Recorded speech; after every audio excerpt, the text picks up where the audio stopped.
খাসি দিয়ে কোরবানি করা যাবে কি না, কিংবা বলদ গরু দিয়ে কোরবানি করা যাবে কি না?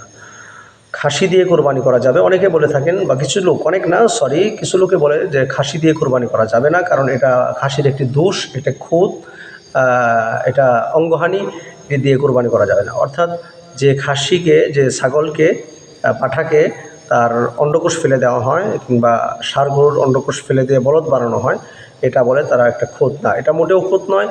এটা তার গোশতর কোয়ালিটিকে ভালো করার জন্য, ঠিক করার জন্য, বা আরও ডেভেলপ করার জন্য, গোশতকে আরও কোয়ালিটিফুল করার জন্য এই কাজ করা হয়। এটা খাসির বা আপনার কি বলে গরুর ক্ষেত্রে এটা তার মোটেও কোনো খুদ বা দোষ বা অঙ্গহানি হিসাবে এটা পড়বে না। ওলামায়ে কেরাম এ বিষয়ে একমত। প্রশ্ন হলো যে গাভী গরু দ্বারা কোরবানি করা যাবে কি না? অবশ্যই গাভী গরু দ্বারা কোরবানি করা যাবে, এতে কোনো অসুবিধা নেই। বাজা গরু দ্বারা কোরবানি করা যাবে কিনা? বাজা গরু দ্বারাও কোরবানি করা যাবে, এতে কোনো অসুবিধা নেই, আপনার কোরবানি সহি হয়ে যাবে।